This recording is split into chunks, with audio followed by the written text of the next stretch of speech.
사사기 10장 6절에서 16절까지를 보겠습니다.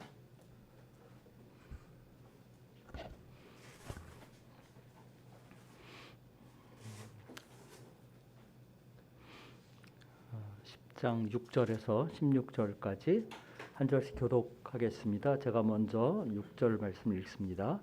이스라엘 자손이 다시 여호와의 목전에 악을 행하여 바알들과 아사락과 아람의 신들과 시돈의 신들과 모압의 신들과 암몬 자손의 신들과 블레셋 사람들의 신들을 섬기고 여호와를 버리고 그를 섬기지 아니하므로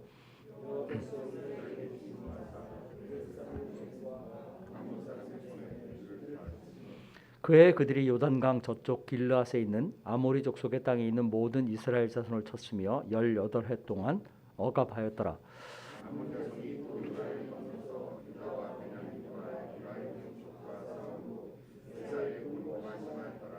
이스라엘 자손이 여호와께 부르짖어 이르되 우리가 우리 하나님을 버리고 바알들을 섬김으로 주께 범죄하였나이다 하니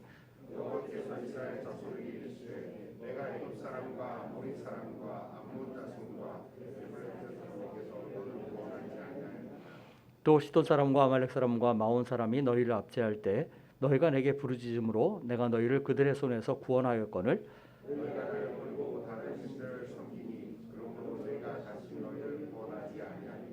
가서 너희가 택한 신들에게 부르짖어 너희의 환난 때 그들이 너희를 구원하게 하라 하신지라.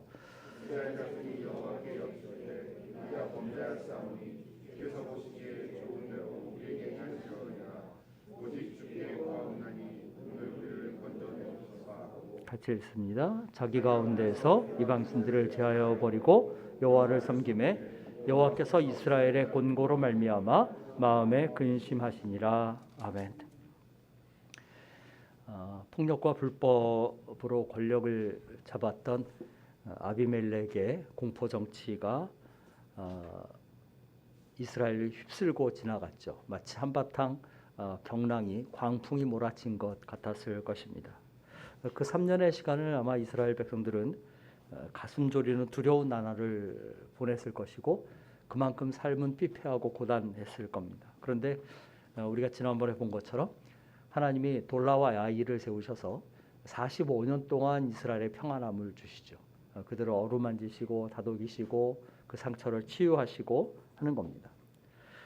이런 충족한 은혜를 누렸으면 이스라엘이 신앙과 삶을 바로 세우고 또 스스로를 견고히 했다면 더없이 좋았겠죠.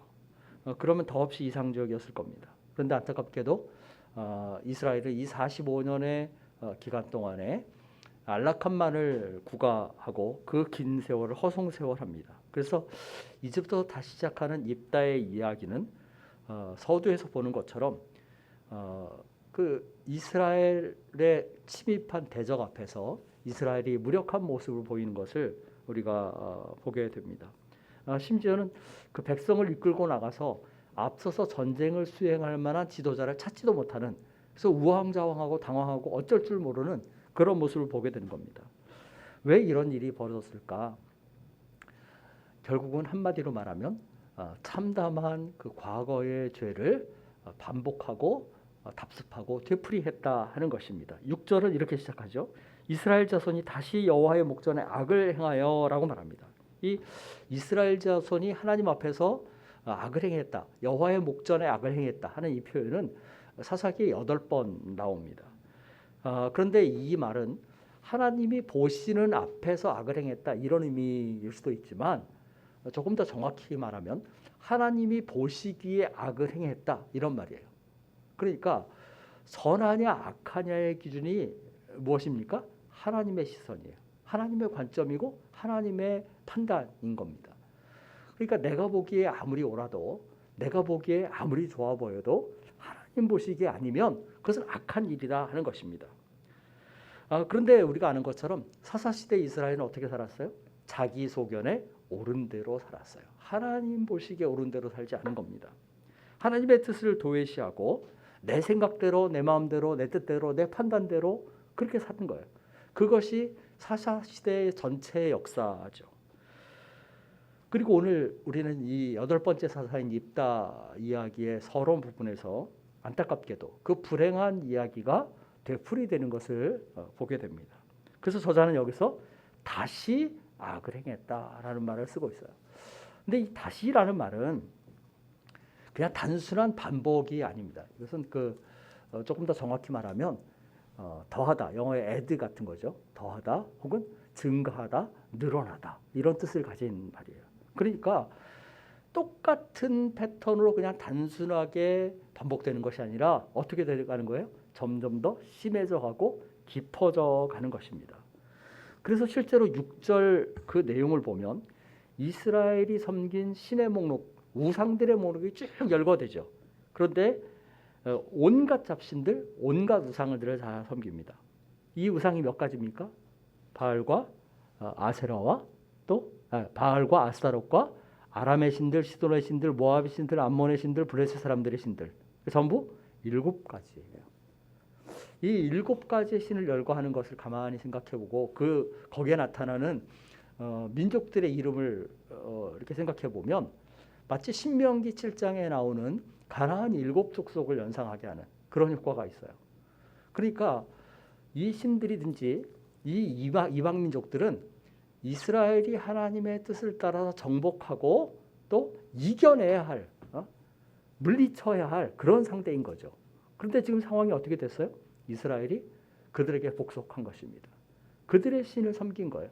그래서 마치 이스라엘이 가나안 족속과 별반 다를 바 없는 그런 상태에 이르게 된 것입니다. 그래서 6절 마지막을 보면 이렇게 얘기하죠. 여호와를 버리고 그를 섬기지 아니함으로라고 말합니다. 이거 굉장히 충격적인 얘기예요.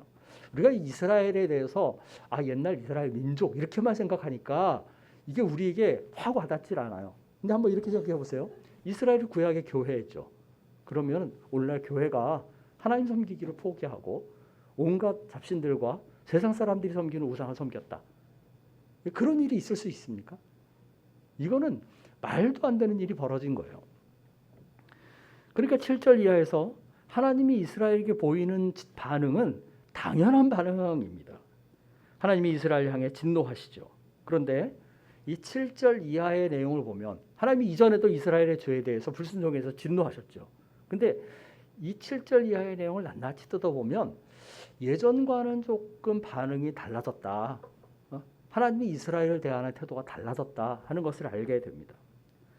7절을 보면 이스라엘에게 진노하신 하나님이 이민족들에게 그들을 파셨다고 말합니다. 이 파셨다는 말은 사사기 2장의 서론 부분에서 나오고 또 온니엘의 이야기에서도 나오고 드보라 이야기에서도 이 파셨다라는 표현을 쓰는 걸 봐요. 그런데 이 파셨다라는 말은 넘겨주었다는 것이죠.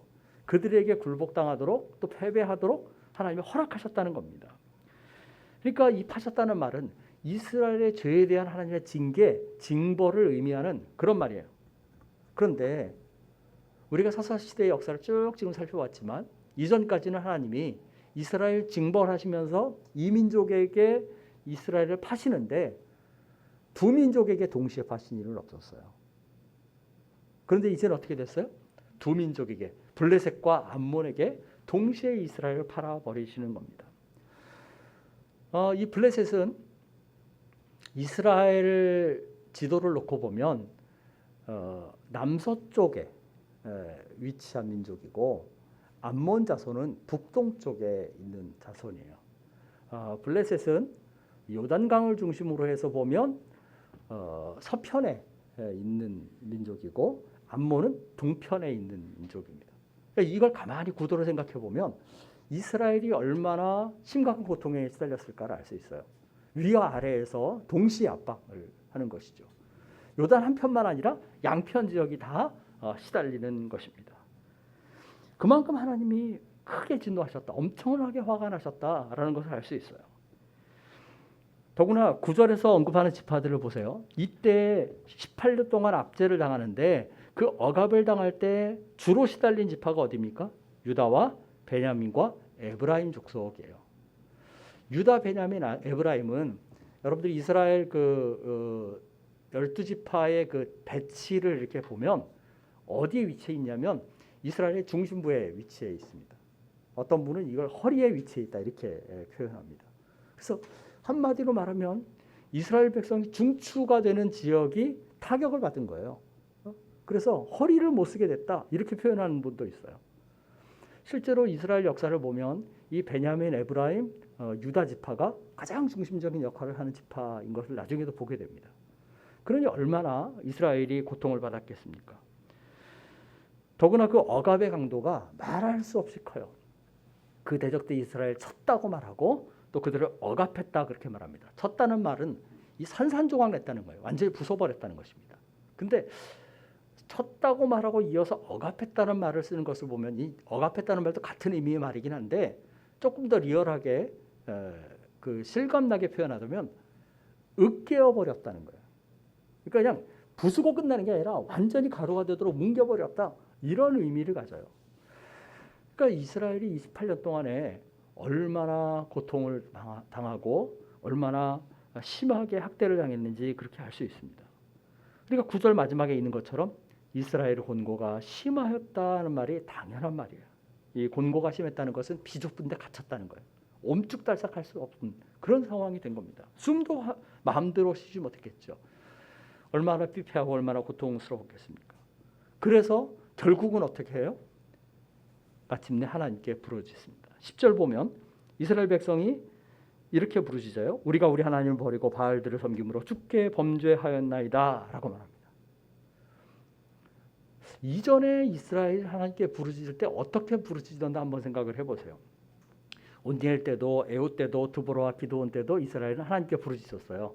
그런데 그 본문을 잘 보면 우리가 주께 범죄하였나이다 라고 한 적이 한 번도 없습니다. 그러니까 얼마나 상황이 심각했으면 이번에는 아예 처음부터 우리가 주께 범죄하였나이다 이렇게 하는 겁니다.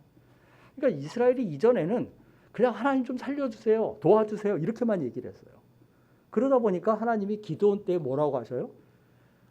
사사를 세우기 전에 이스라엘의 죄를 낱낱이 지적하시잖아요. 자기들이 먼저 얘기를 안 하니까 네가 이렇게 잘못하지 않았느냐라고 말씀하셔요. 근데 이제는 상황이 더 심각해진 거죠. 그러니까 처음부터 아예 우리가 주께 범죄하였나이다 라고 그렇게 나아가는 겁니다. 표면상으로 보면 겉보기에는 굉장히 긍정적이고 바람직한 그 모습이다 그렇게 생각할 수 있습니다. 아, 우리가 우상을 숭배하는 죄를 저질렀습니다 라고 죄를 자인하고 고백하면서 나가니까 아, 참 이제 좀 달라졌구나, 이제 좀 정신을 차렸구나 이렇게 생각할지 몰라요.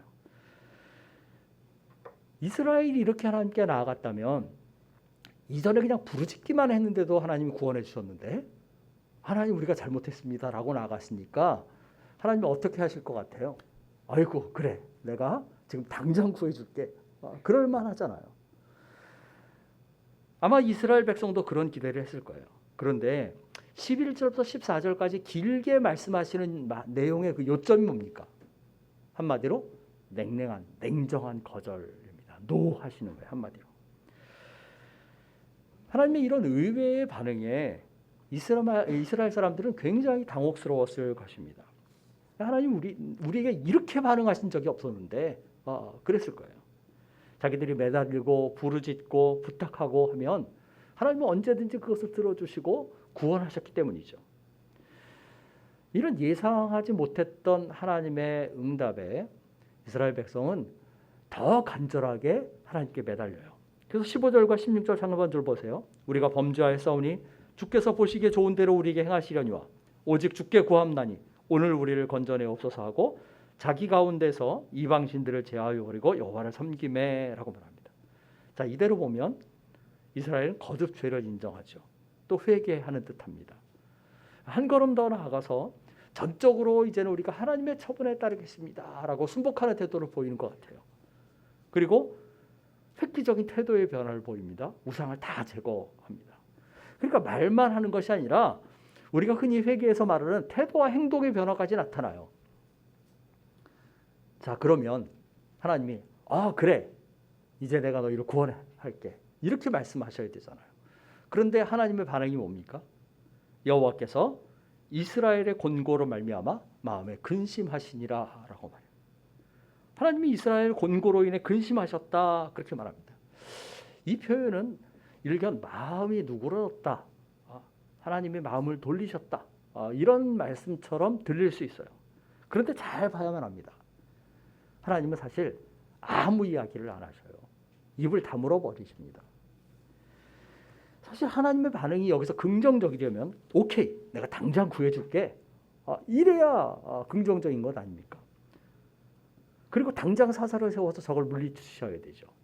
그런데 흘러가는 상황을 보면 전혀 그렇지 않아요.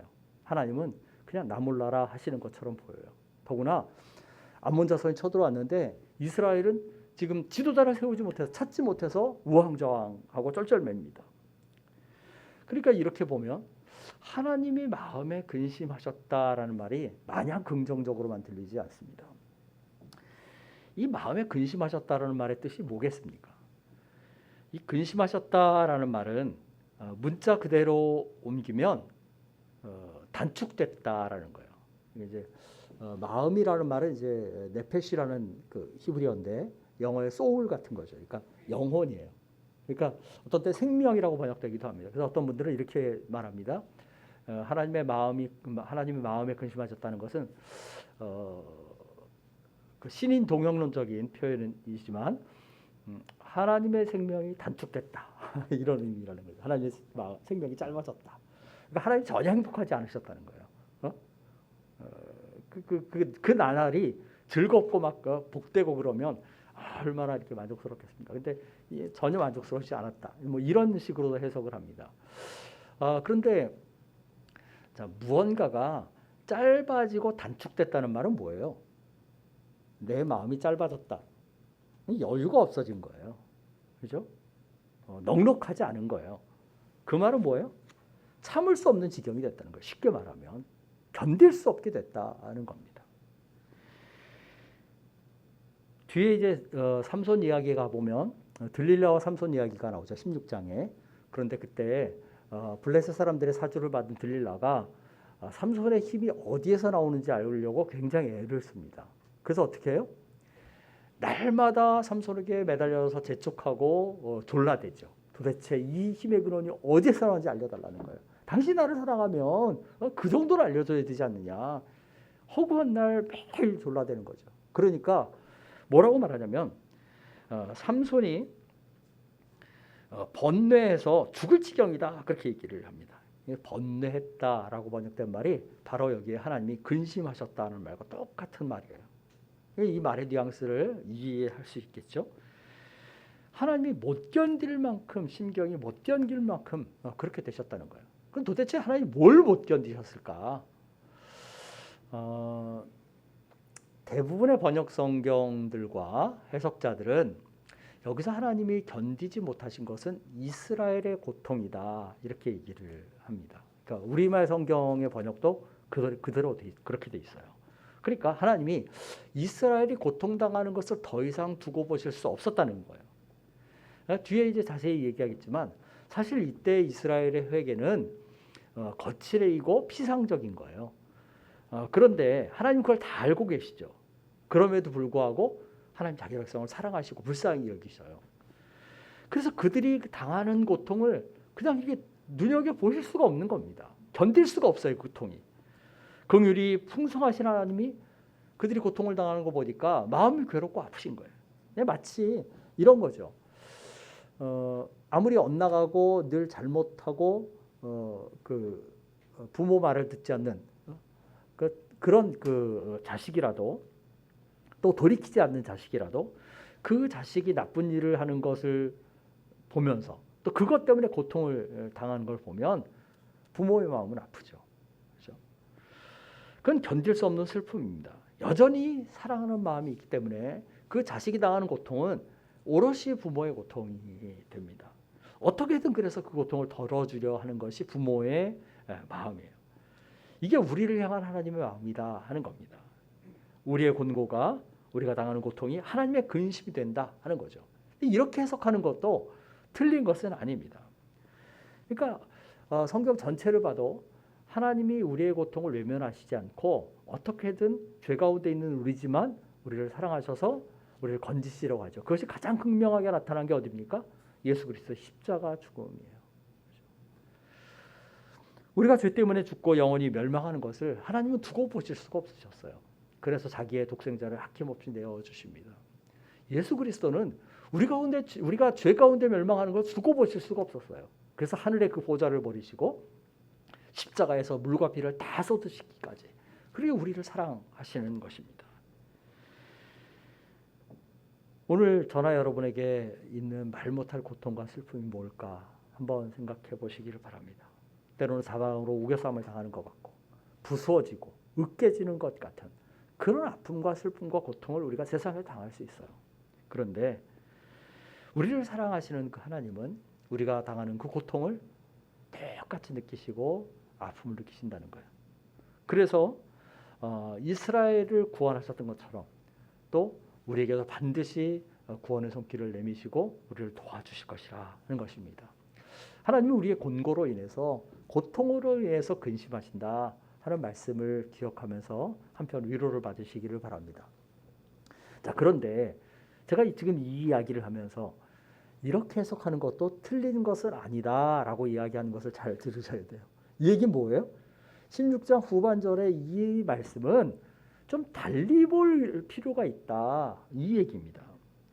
제가 이 구절을 보면서 드는 의문은 뭐냐면, 하나님이 이스라엘의 고통을 더 이상 두고 보실 수 없었다 이렇게 만약 해석한다면 왜 아무 말씀을 안 하셨을까? 여러분 그런 의문이 안 드십니까? 저는 이걸 보면서 의문이 들더라고요.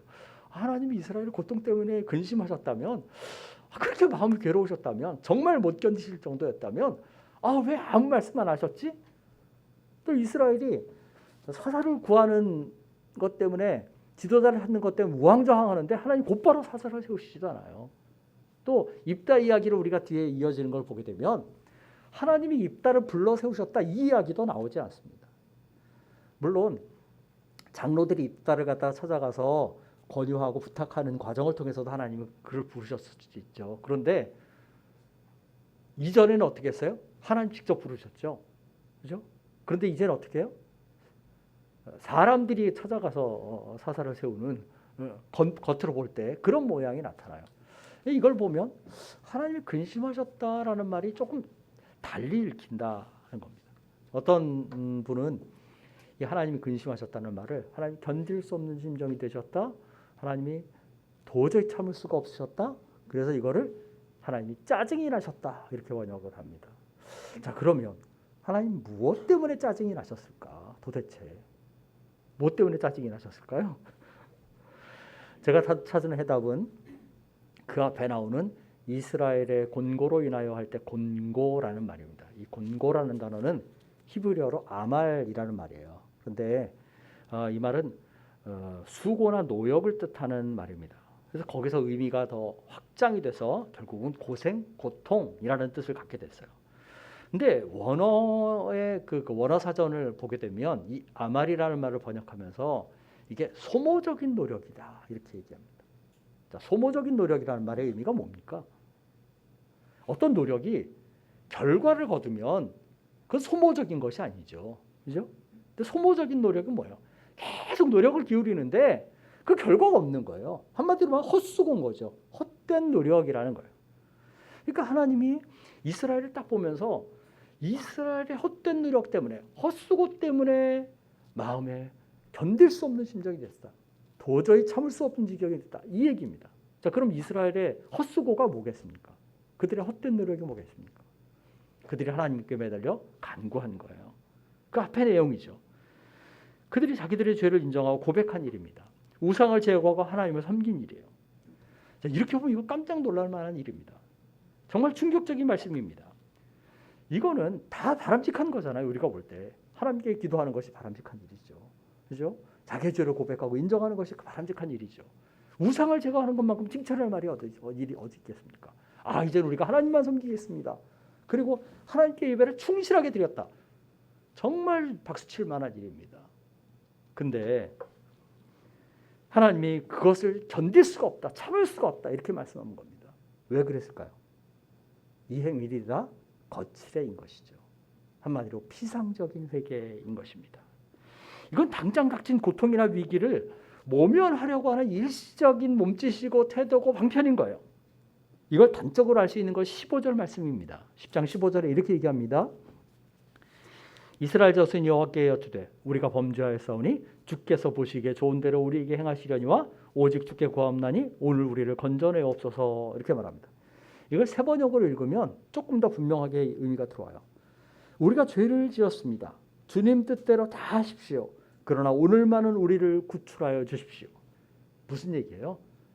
내일은 어떻게 되든지 상관없다는 거예요. 내일은 하나님 마음대로 하세요. 그런데 지금 당장, 지금만, 오늘만 우리를 구원해 주십시오 하는 겁니다. 그러니까 하나님의 뜻대로 하십시오 하는 이 말이 뒤에 오늘만은 우리를 구해 주십시오라는 말이 비춰오면 뭐예요? 이건 겸손한 순복이 아닙니다. 진정한 회개라기보다는 앞으로 어떻게 되든 상관없는데 지금 내가 이 고통만은 좀 면해야겠다 하는 것입니다. 더구나 오늘 이 본문을 아무리 눈을 씻고 봐도 이스라엘이 하나님 죄를 용서해 주십시오라고 간구하는 내용은 없어요. 죄를 고백했는데 하나님 우리를 불쌍히 여주시고 우리의 죄를 용서해 주십시오. 그렇게 간구를 안 합니다. 또 죄를 회개했다는 말도 전혀 나오질 않아요. 사실은 잘못했다고 말하고 살려달라고 애원하지만 정작 용서를 비는 말은 안 하는 겁니다. 이건 진정한 회개라고 할 수가 없어요.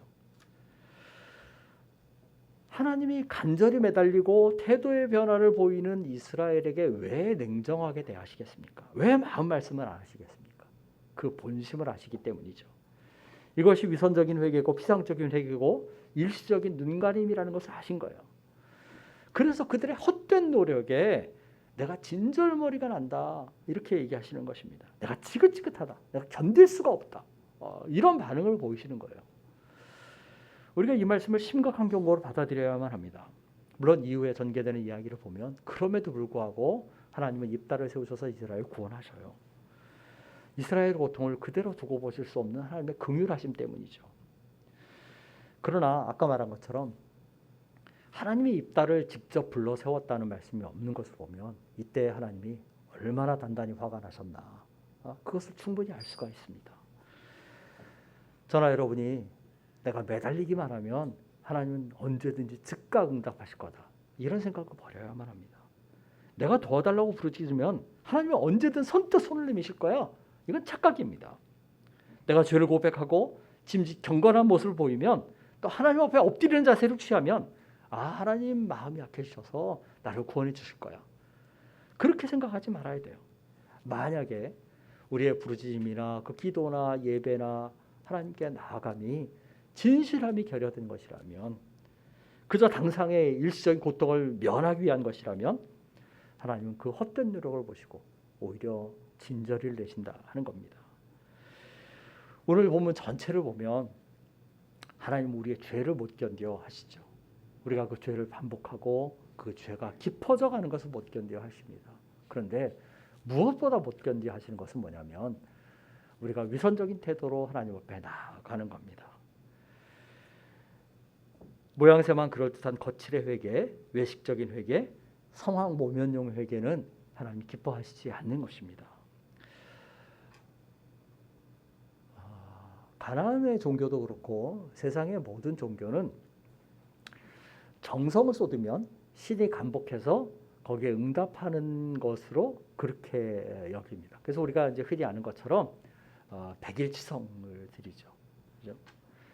또 열왕기상 18장에서 보는 것처럼 엘리야의 그 갈멜자 사건에서 보잖아요. 바알과 아세라 선지자들이 자해를 하면서까지 그렇게 부르짖잖아요.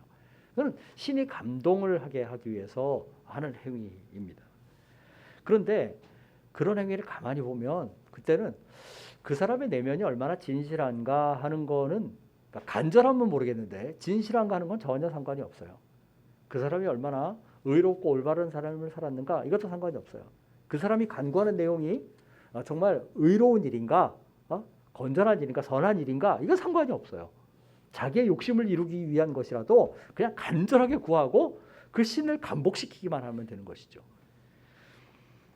그러니까 그저 그 시간에 그 경우에 그 사안에 대해서만 그냥 온갖 정성을 쏟으면 신이 내 뜻대로 움직일 거라고 생각을 하는 것입니다.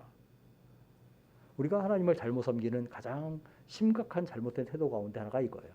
내가 하나님께 정성을 쏟으면 하나님이 내 뜻대로 움직이실 거라고 생각하는 겁니다. 그러나 우리가 아는 것처럼 하나님은 외모가 아니라 중심을 보시는 하나님이시죠. 마음에 없는 예물이나 예배는 흠양하지 않으셔요. 지난 수요일에 가인과 아벨 이야기를 나눴습니다. 똑같이 자기의 소산으로 제사를 드렸는데 하나님이 아벨의 제사를 받으시고 가인의 제사는 받지 않으셨어요. 이유가 뭡니까? 그 예물을 드리는 사람의 삶과 마음이 그 제물과 무관하지 않다는 거예요. 하나님은 제물만 보시지 않고 뭐를 봐요? 그 사람 자체를 함께 보셔요. 오히려 그 사람이 어떠한가가 하나님께 드리는 제물의 그 가치를 결정하는 것일 수 있어요. 한번 가만히 생각해 보세요. 가인만 죄의 유혹을 받고 가인만 죄를 저질렀을까요?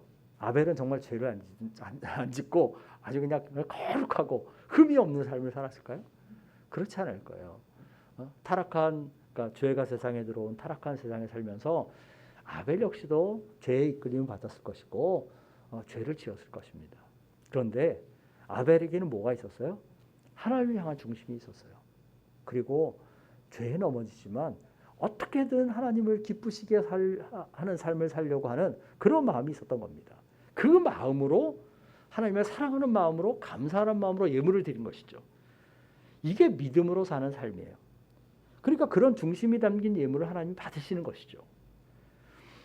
우리가 연약해서 잠시 죄에 넘어질 수 있습니다. 또 때로는 거듭 넘어질 수도 있어요. 그러나 이렇게 생각하고 죄를 방치하면 안 돼요. 내가 기도하기만 하면 하나님 들어주실 거야. 내가 회개하기만 하면 하나님 들어주실 거야. 내가 예배만 잘 드리면 헌금만 열심히 하면 주일만 잘 지키면 하나님 내게 복을 주실 거야.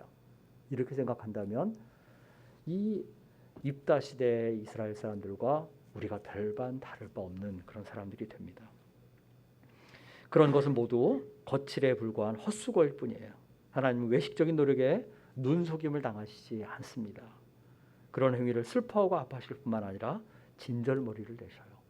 우리 한누리 가족들은 늘 진실한 마음으로 하나님 앞에 나아가는 그런 믿음의 사람들 되시기를 간절히 바랍니다. 찬양하겠습니다. 363장입니다.